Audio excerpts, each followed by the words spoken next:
New home sales dropped 10.5%. Why should you care? Let's jump into that real quick. Census Bureau released new home sales data for January this week. It was winter. Winter things slow down.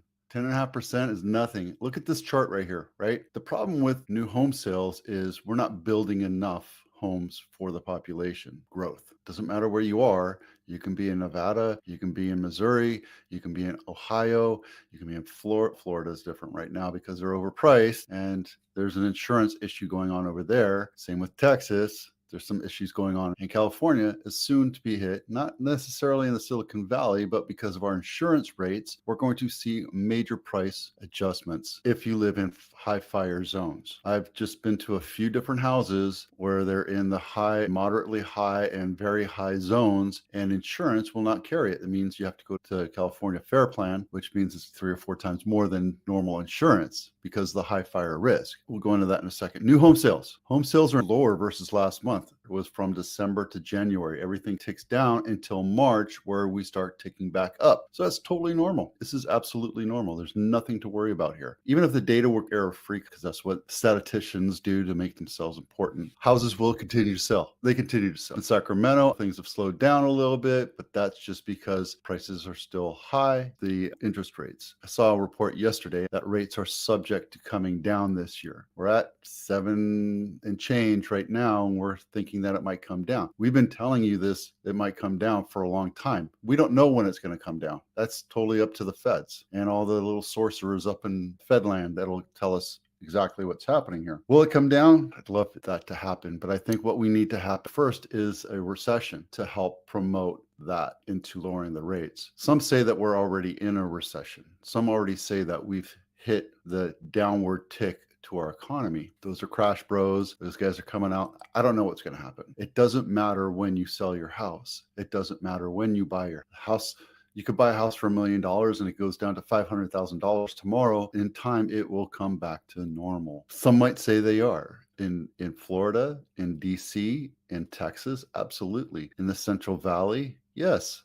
Absolutely. Central Valley, California, prices are artificially high, but demand will decide if it's too high or not. If your house doesn't sell in days, then you should do a price adjustment, which is a reduction. Going up is just fruitless. And if you say you don't have to sell, don't waste the realtors seriously. If you don't have to sell and you have the mindset of I'm only going to sell at this price, don't waste the realtor's time. Don't waste your time. Don't waste the energy behind it because your house will sell, but for what buyers determine your price is worth, your house is worth, right? And if you price it high, the house is going to sit on the market for a bit. And that means you're going to get a lower offer. Talk about that in Los Gatos here in a second. So do you have anything to worry about? Not for home sales. I think what you're seeing is just a seasonal tick. That's all we're really worried about. If you're thinking about selling your house, download this home inspection checklist. This will get you started on your honey-do list. And in no way should this ever replace your home inspection as a third-party professional that you pay to point out imperfections of your house. No house is perfect. You're going to have cracks, dings in the baseboard. You're going to have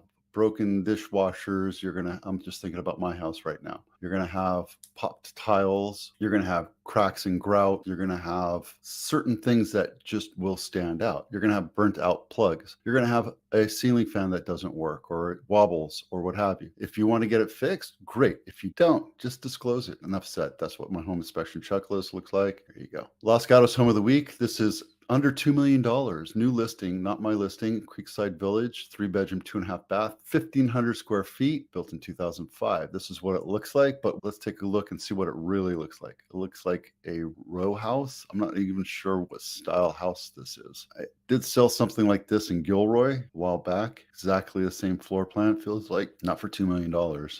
And it has a nice pool in the backyard, your whole backyard. There's a little bit of grass for your dog, so it's nice. The little clubhouse there. Let's take a look and see if there is an HOA here. Yep, $270 a month. And the reason why I chose it was it's semi-close to downtown. It's right along the creek. You can jump onto the creek and go down to Vasona or go up to the lake. Totally up to you. So it might be a good buy for you. Price reductions. We have 8, I believe, so far this week. Swiss Drive, which is right down the street. This one does not back against Santa Teresa High School. This is $1.7 million. It started at 1.899, I think. 899. And 4-bedroom, 3-bath. Has some kind of funky thing over here. Not sure why they just didn't extend the rooms out, but that's how they did it.